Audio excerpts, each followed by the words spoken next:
జై తెలంగాణ, జై జాగృతి. అందరికీ నమస్కారం.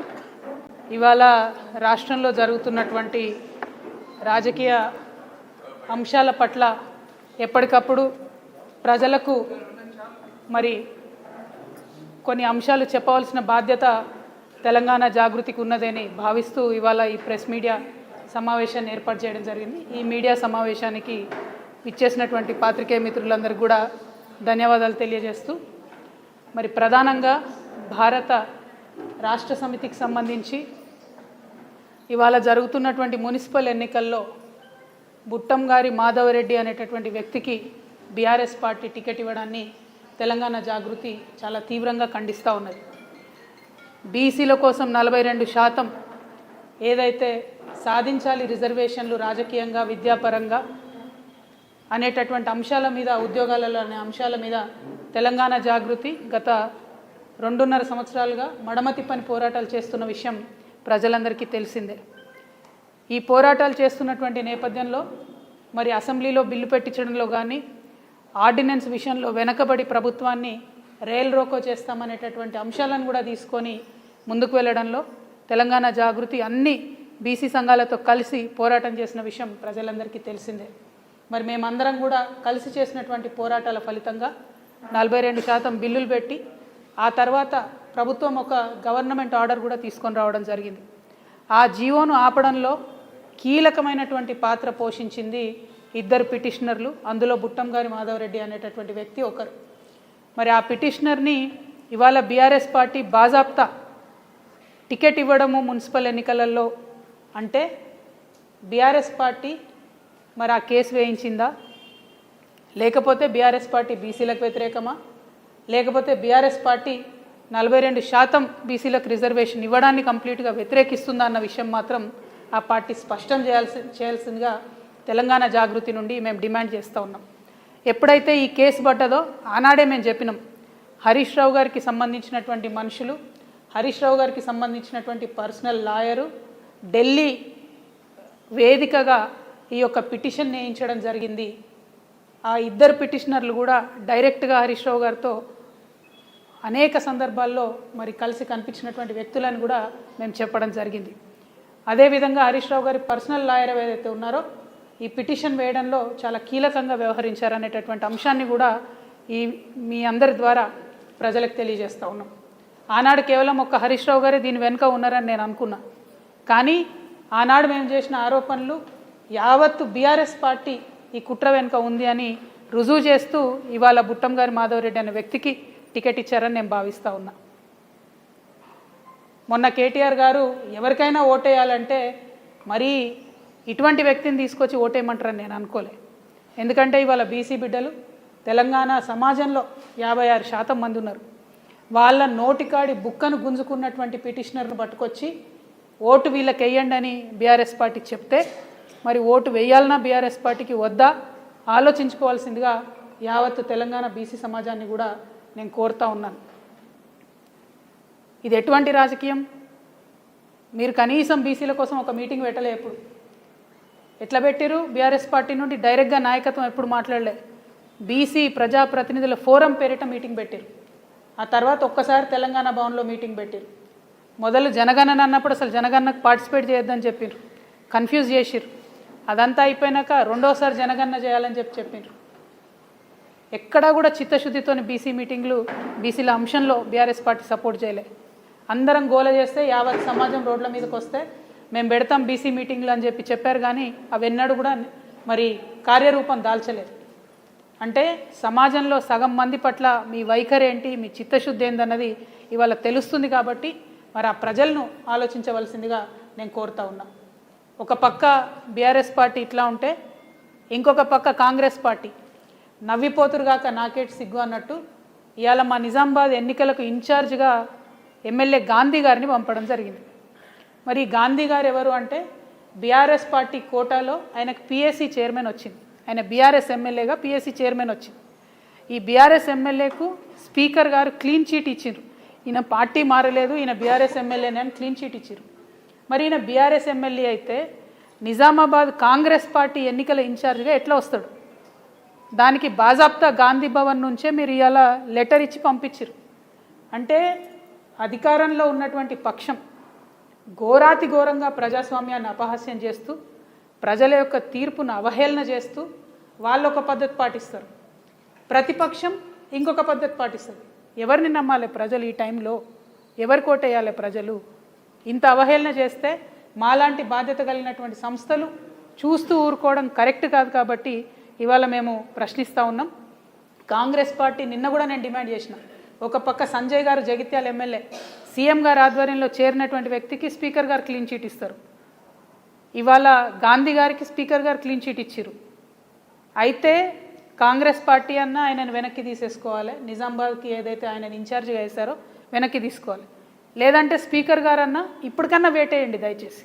చిత్తశుద్ధి ఉంటే మీకు ఏమాత్రం మీ రాహుల్ గాంధీ గారు పట్టుకొని తిరిగే రాజ్యాంగం మీద మీకు ఏమాత్రం నమ్మకం ఉన్నా దయచేసి వేటు వేయండి గాంధీ గారి మీద.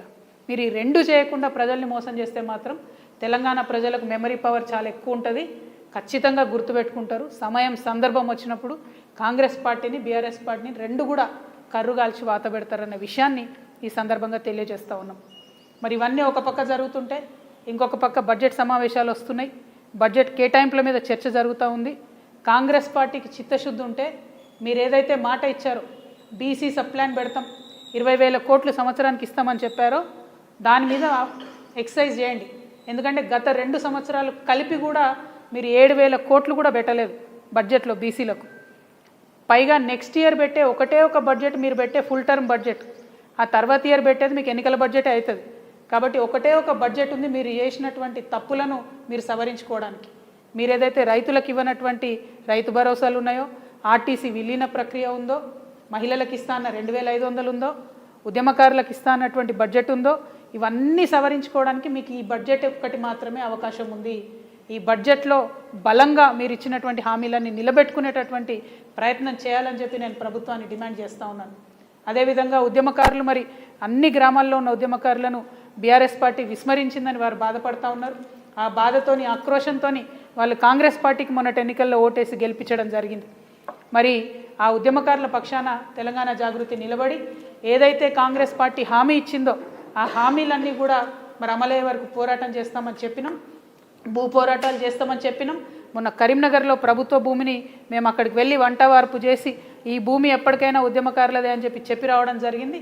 మరి మళ్ళొకసారి రాష్ట్ర వ్యాప్తంగా ఉండేటటువంటి ఉద్యమకారులందరినీ కలిసి ఉమ్మడి కార్యాచరణ రూపొందించడానికి ఉద్యమకారుల ఆత్మగౌరవ సభ అని తెలంగాణ జాగృతి ఆధ్వర్యంలో ఈ నెల 12వ తారీఖున ఆర్టీసీ కళ్యాణ మండపంలో పెట్టబోతా ఉన్నాం. దానికి రాష్ట్ర వ్యాప్తంగా ఉన్నటువంటి ఉద్యమకారులందరినీ కూడా మేము ఆహ్వానిస్తూ ఉన్నాం. ఈ ప్రెస్ మీట్ తర్వాత ఆ పోస్టర్ ఆవిష్కరణ కూడా ఉంటుందని చెప్పి మీడియా మిత్రులందరికీ తెలియజేస్తూ మళ్ళీ ఒకసారి బీఆర్ఎస్ పార్టీ మీ వైఖరిని స్పష్టం చేయాలి.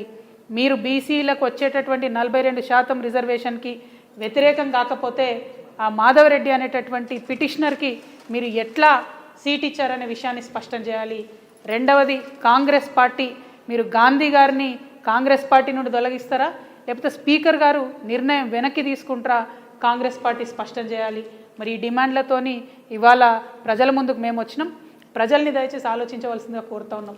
ఎన్నికలు వస్తుంటాయి పోతుంటాయి, కొంతమంది ఎన్నికైతుంటారు పోతుంటారు, కానీ ఆయా ఎన్నికలలో ఆయా పార్టీల వైఖరి ఏందన్నది మాత్రం మనం గుర్తుపెట్టుకోవాల్సినటువంటి అవసరాన్ని దయచేసి మేధావులకు, విద్యార్థులకు, మహిళలకు గుర్తు చేస్తూ మీ అందరి దగ్గర నేను సెలవు తీసుకుంటున్నాను. Thank you. జై తెలంగాణ, జై జాగృతి.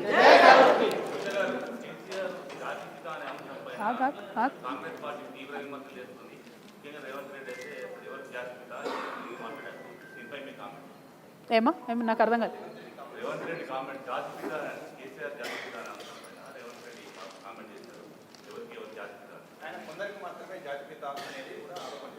అంటే ఒక్క విషయం అండి, ఎవరు ఏం చేసినా తెలంగాణ ఉద్యమంలో మనందరం చేసిన ఉద్యమాలకు మనకంటూ ఒక పేజీ ఉంటుంది, ఒక చరిత్ర ఉంటుంది.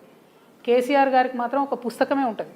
నేను ఇవాళ కేసీఆర్ గారికి విభేదించవచ్చు, నేను ఇవాళ బీఆర్ఎస్ పార్టీలో లేకపోవచ్చు, కానీ కేసీఆర్ గారు చేసిన ఉద్యమానికి ఆయన చరిత్రలో ఒక పుస్తకమే ఉంటుంది. ఆ విషయాన్ని కాదు అని చెప్పి రేవంత్ రెడ్డి గారు కేసీఆర్ గారిని రాజకీయంగా ఎదుర్కొనే దమ్ము ధైర్యం లేక ఆయన మీద విమర్శలు చేస్తున్నారని నేను భావిస్తున్నాను. నేను కేసీఆర్ గారికి మద్దతు ఇస్తలేను. రాష్ట్ర రాజకీయాల్లో ఒక మర్యాదపూర్వకమైన వాతావరణం ఉండాలని కోరుకునే ఆడబిడ్డగా చెప్తున్నా. విమర్శ చేయండి, ఏదన్నా చేయండి, కానీ ఒక లైన్ దాటొద్దు. రేవంత్ రెడ్డి గారు అన్ని లైన్లు దాటి ఒక జాతిని పట్టుకొని మాట్లాడుతూ ఉన్నారు. నేను నిన్న కూడా చెప్పిన, అది కరెక్ట్ కాదు. ఏ జాతిని ఎవరు కూడా అవమానించకూడదు. అన్ని జాతులకు మనం గౌరవం ఇచ్చుకుంటేనే బాగుంటుంది. రాజ్యాంగం మీద ప్రమాణం చేసి కేవలం కేసీఆర్ గారు పుట్టిన కులాన్ని నేను ఎటుపడితే అటు మాట్లాడతా అంటే చూస్తూ ఏ ప్రజలు కూడా ఊరుకోరు, ఎవరు కూడా హర్షించరు, ఏ కులం వాళ్ళు కూడా హర్షించరు. అది తప్పు. కేసీఆర్ గారి చరిత్ర చెడిపేస్తా అంటే చెరిగేది కాదు. అట్లనే రేవంత్ రెడ్డి గారి చరిత్ర కూడా చెరిగేది కాదు. అది మంచిదా చెడ్డదా ఆయన నిర్ణయించుకోవాలి, నాకు అనవసరం. కానీ ప్రజల హృదయాలను గెలుచుకొని ఎప్పుడైనా రాజకీయాలు చేయాలి, కానీ అవతలోని తిడితేనే రాజకీయం చేస్తామనుకుంటే అది కరెక్ట్ కాదు. నేను రేవంత్ రెడ్డి గారి వాక్యాలను నిన్న కూడా ఖండించాను, ఇవాళ కూడా ఖండిస్తున్నా. ఇటువంటి భాష తెలంగాణ రాజకీయాల్లో ఉండకూడదని చెప్పి నేను మనస్ఫూర్తిగా నమ్ముతా ఉన్నాను. Thank you. మేమా మున్సిపల్ ఎన్నికల్లో మా వాళ్ళు చాలా చోట్ల నిలబడ్డారు. అందరూ సింహం గుర్తు మీద నిలబడ్డారు. నేను ప్రజలందరిని ఒకటే కోరుతా ఉన్నా, రెండు పార్టీల వైఖరి మీరు చూసిండ్రు. కాంగ్రెస్ వైఖరి ఎట్లా ఉందో, బీఆర్ఎస్ వైఖరి ఎట్లా ఉందో, ఇక బీజేపీతోనైతే మనకు సంబంధమే లేదు. కాబట్టి ప్రజలందరినీ రిక్వెస్ట్ చేస్తున్నా, మాలాంటి వాళ్ళు, కొత్తగా వస్తున్న వాళ్ళు, సింహం గుర్తు మీద నిలబడ్డ వాళ్ళు, ఇండిపెండెంట్గా పోటీ చేస్తున్న వాళ్ళు, సిపిఎం పార్టీ వాళ్ళు, న్యూ డెమోక్రసీ లాంటి వాళ్ళు, ప్రశ్నించే తత్వం ఉన్నటువంటి ప్రతి ఒక్కరిని కూడా గెలిపించమని నేను రిక్వెస్ట్ చేస్తున్నాను. Thank you.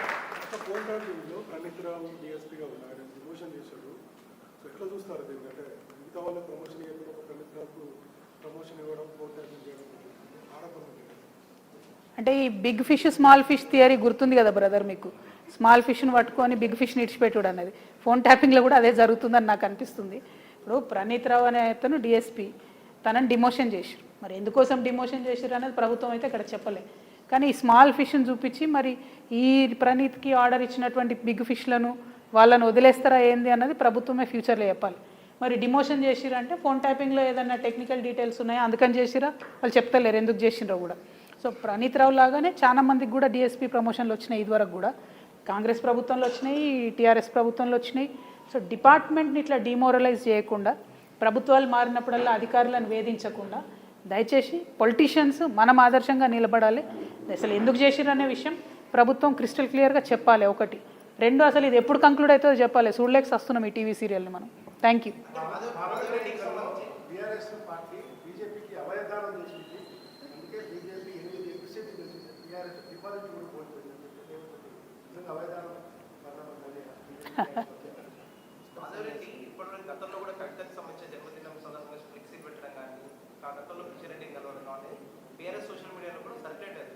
అవును, మాధవరెడ్డి తెలంగాణ ఉద్యమ సందర్భంలో మా జాగృతిలో ఉన్నాడు. మా జాగృతిలో అనేక మంది వేరే వేరే పార్టీలలో ఉన్నారు. ఇవాళ బీఆర్ఎస్లు ఉన్నారు, కాంగ్రెస్లు ఉన్నారు, బీజేపీలు ఉన్నారు. అట్లనే అన్ని డిపార్ట్మెంట్లలో మా వాళ్ళు ఉన్నారు. పోలీసులు, ఎస్ఐలు, రెవెన్యూలు. మాది 20 ఏళ్ళ సంస్థ, చిన్న సంస్థ కాదు. వేల మందిని నాయకులను ప్రొడ్యూస్ చేసినాం. ఎట్లయితే ఠాగూర్ సినిమాలో చిరంజీవి గారికి అన్ని డిపార్ట్మెంట్లలో ఉంటారో అట్లా మా జాగృతి వాళ్ళు అన్ని దగ్గర ఉంటారు. అయితే మా కర్మ ఏంటంటే మీ పిల్లగాడు పోయిండు, బయటకు పోయి ఏదో కమ్యూనిటీ ఆర్గనైజేషన్ పెట్టుకున్నాడు, మరి పనిచేస్తాడు. ఎవరి కమ్యూనిటీ కోసం వాళ్ళు పనిచేసుకుంటారు కదా. ఆయనను తప్పుదో పట్టించి హరీష్ రావు గారు కేసు వేయించి, ఆయనతో పాటు ఇంకొక ఆయనతో ఆ కేసు వేసిన రోజే నేను చెప్పిన దీని వెనుక హరీష్ రావు గారి హస్తం ఉందని. అది ఎప్పుడు రుజువైంది? నిన్న ఈ మాధవరెడ్డికి టికెట్ ఇచ్చుడుతో రుజువైంది. ఆ పిల్లగాడు అప్పుడెప్పుడో తెలంగాణ ఉద్యమంలో 2010లో 9లో వెళ్ళిపోయాడు మా ఆర్గనైజేషన్లోకి వెళ్ళి. అప్పటి నుంచి కమ్యూనిటీ ఆర్గనైజేషన్ పెట్టుకొని నడిపించుకున్నాడు. లీడర్ని చేసింది మేమే, మా కర్మగాలికి. కాకపోతే అది ఇప్పుడు వచ్చి బీసీలకు వ్యతిరేకంగా ఒక అస్త్రంగా హరీష్ రావు చేతిలో ఆయన చిక్కుకున్నాడు. నేను అనేది ఏంటంటే హరీష్ రావు గారి చేతిలో చిక్కుకున్న ఈ అస్త్రానికి బీఆర్ఎస్ పార్టీ ఎట్లా ఎండోర్స్ చేస్తుంది, ఎట్లా టికెట్ ఇస్తుంది? అది తప్పు కదా. ఇన్ని లక్షల మంది బీసీలకు వాళ్ళ నోటికాడి ముద్దను లాక్కునేటటువంటి పిటిషన్ అది. అటువంటి దానికి బీఆర్ఎస్ పార్టీ రాజముద్ర వేసి మరి ఆయనకు టికెట్ ఇవ్వడం అన్నది చాలా అన్యాయం. దీన్ని మేము తీవ్రంగా ఖండిస్తున్నాం. బీఆర్ఎస్ పార్టీ ఖచ్చితంగా వాళ్ళ స్టాండ్ ఏందో చెప్పాలి. Thank you. జై తెలంగాణ. పోస్టర్ రిలీజ్ ఉంటుంది, ఒక్క నిమిషం ఎక్కడో అక్కడ ఉండండి అందరికీ.